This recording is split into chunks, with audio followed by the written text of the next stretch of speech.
Bonjour. Que l'avenir nous fasse peur, on pourrait dire qu'aujourd'hui, avec tout ce qu'on entend sur le chômage, la crise économique, l'insécurité, les nouvelles maladies,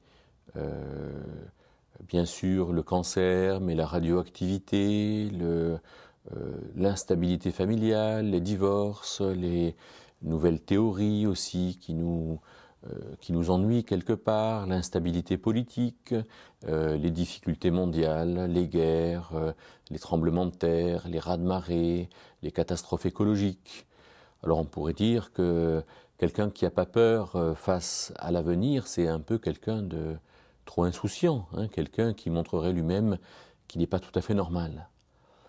Et pourtant, si on regarde le message biblique, pour nous qui sommes chrétiens, qui désirons écouter la Bible et la parole de Dieu, alors on entend, par exemple, dans la première lettre de Jean, à la fin de la Bible, au chapitre 4, verset 18, que l'amour parfait bannit la crainte.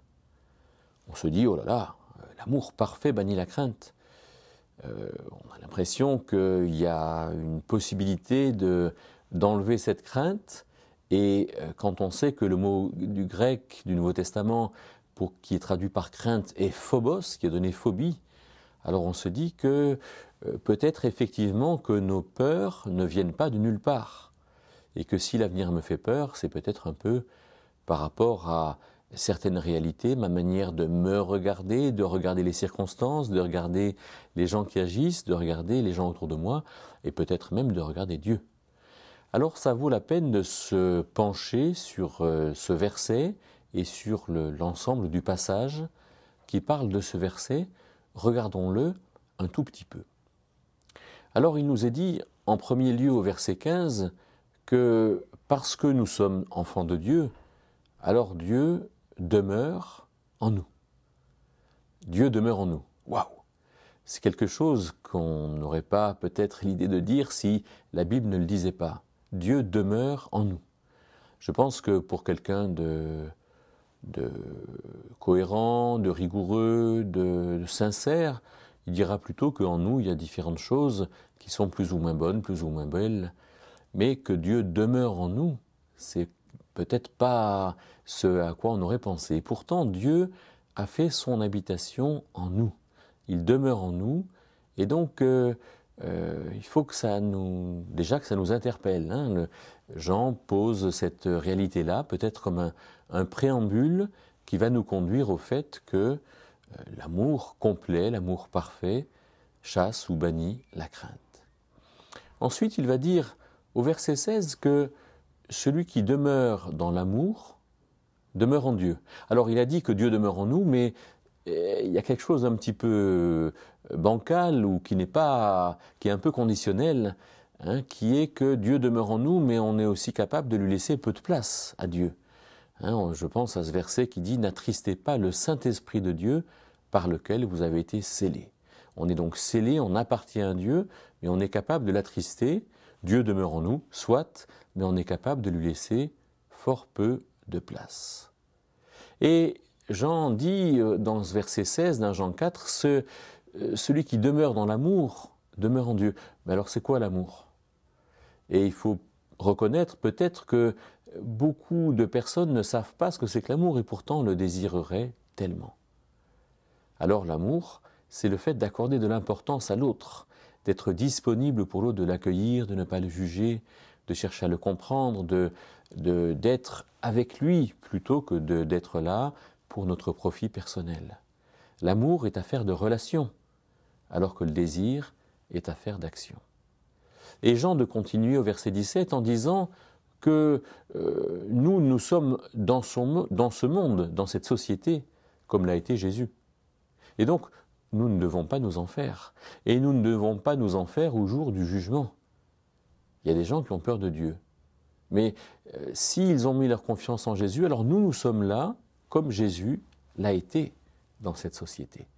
C'est-à-dire que c'est à nous d'être simplement dans cette place que Dieu nous appelle à prendre parce qu'elle a toute son utilité et sa raison d'être. Sachons être simplement à la place que nous avons à prendre jour après jour.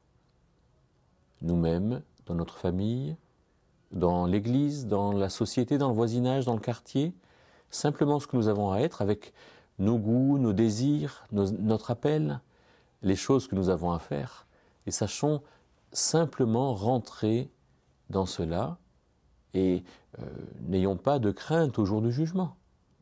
Parce que justement, Dieu nous appelle à vivre ce genre de choses et nous allons le vivre réellement sans crainte.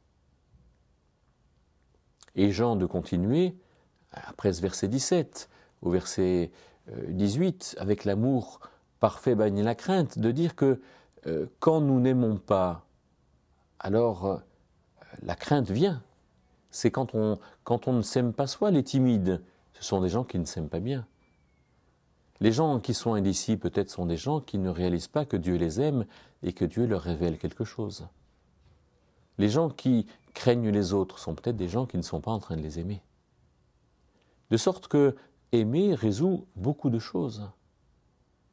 Surtout parce que la crainte porte en elle, comme le dit Jean, du tourment. Alors si l'avenir me fait peur, c'est peut-être parce que je ne réalise pas assez que Dieu me donne cette capacité de faire face à l'avenir, et même cette capacité pour collaborer avec lui, faire des choses avec lui. Et puis donc, il va conclure au verset 19 en disant « Nous aimons quand nous réalisons que Dieu nous aime ». Parce que c'est au départ Dieu qui nous a aimés, et plus je suis dans cette réalité-là, et plus j'aimerai, plus j'aurai de la facilité à aimer. Alors, quand nous disons l'avenir nous fait peur, réfléchissons bien à ces mots qui nous engagent, au pourquoi nous disons ce genre de choses. Et peut-être que, avec la présence de Dieu, avec toutes ces affirmations de l'apôtre Jean, alors nous aurons quantité de raisons pour finalement ne plus le penser et ne plus le dire.